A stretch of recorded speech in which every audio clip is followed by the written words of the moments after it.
менен жолго чык, жолго сыйкырдуу. Жүрү деп шама, шашылма, кереметтер жолго чакырат. Тактынан болуу, акылга толуу, улам жаңы сырлар ачылат.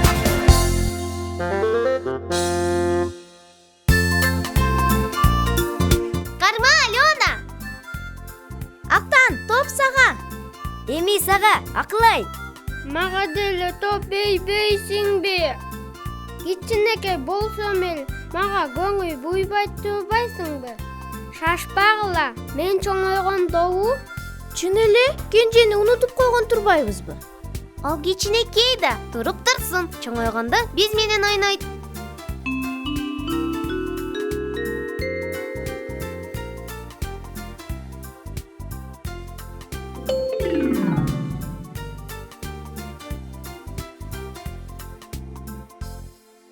Ата, тобубузду алып берип коюңузчу.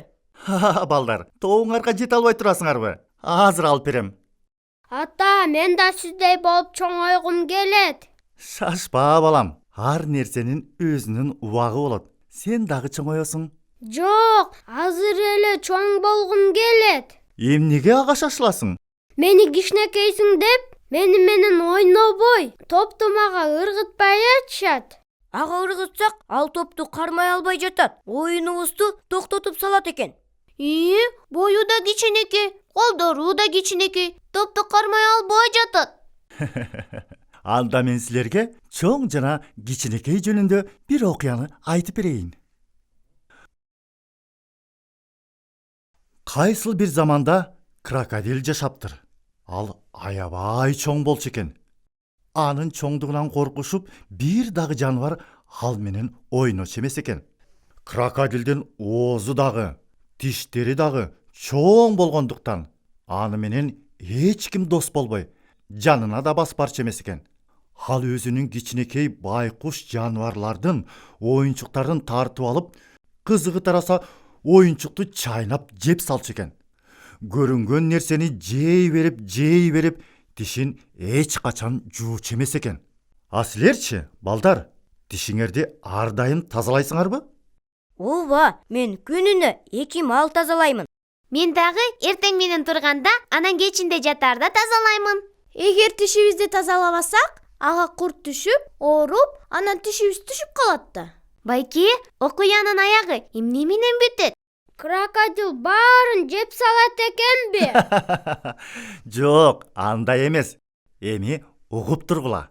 Ошол мезгилде ал аймакка кичинекей бир чымчык учуп келип, бактын башына уя салып жашап калган экен.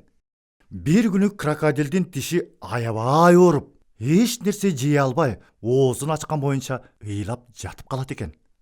Ой, ай, айланайындар, жардам берип койгулачы.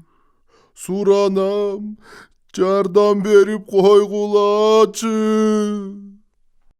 Жаныбарлардан жардам сураса, баары анын жанына баргандан коркушуп, эч ким даап басып бара албай коет экен. Байкуш, чын эле ыйлап жатат. Аябай ооруп жатса керек. Ай. Ким коркпойт андан? Жардам берсеңер болот. Ишенип калдык дейт. Бул калп эле ыйлап жатат. Бизге окшогон макоолорду алдап чакырып, жеп алайын деп жатат. А биз алданбайбыз. Крокодилдин көзүнөн буурчак жаштар ага берет. Бир маалда баягы кичинекей чымчык крокодилдин жанына учуп келип, Сен оозуңду жаппай жата турсаң, мен сенин тишиңдеги тамактын калдыктарын чукуп чыгарып берейин. Анан сенин тишиң оорубай калат. крокодил тиги чымчык айткандай оозун чоң ачып берет. Кичинекей чымчык крокодилдин оозуна конуп алып, ар бир тишинен тамактын калдыктарын чукуп чыгарып берет.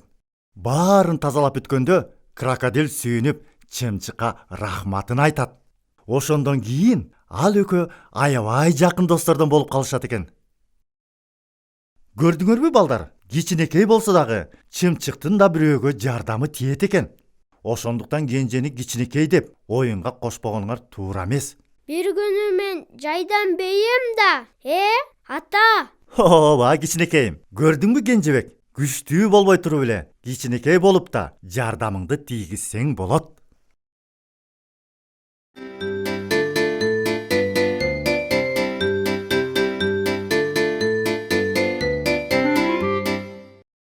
Актан, тобобуз кайда? Мен кармай албай калдым. Тетиги кичинекей тешикке кирип кетип, көрүнбөй калды. Бул эмне кылганың? Эми кантип ойнойбуз?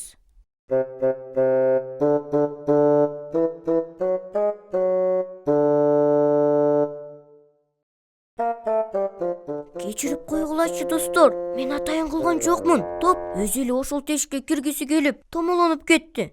Мен анын артынан жүгүрүп, такыр жете албай койдум. Аны эми эч кими биз ала албайбыз да. Эмне туруп калдыңар? Албайсың топту. Акырын. Тетиги чоң итти көрдүңбү? Биз андан коркуп жатабыз. Коркпогула, бул менин досум. Эч кимге тийбейт. Менин досум дейсиңби? Сен бул чоң итти тааныйсыңбы? Анын аты Балтек. Атам экөөбүз дайыма дүкөнгө барганда ага нан ыйгытып беребиз. Ошон үчүн ал менин досум. Мени көргөндө сүйүнүп, куйругун сыйпыңдатат.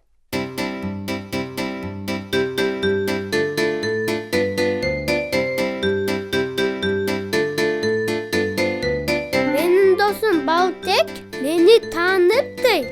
Ал силерге саламын айтты. Кенжебек, сен чыныгы батыр турбайсыңбы? Биз ал чоң иттен коркуп жатсак, сен чоң эрдик жасадың. Эми мен менен ойнойсуңарбы? Албетте, Кенже, рахмат сага. Сен жанагы атабыз айтып берген жомоктогу чымчыктай бизге аябай чоң жардам бербедиңби? Ооба, Кенже, биз сени менен ойнойбуз. Сен кичинекей болсоң да, биз кыла албаган нерсени жасадың. Келгиле, эми баарыбыз чогуу ойнойлу. Кичинекей болсоң да, кээде чоңдойго жардамым керек экен. Балдар.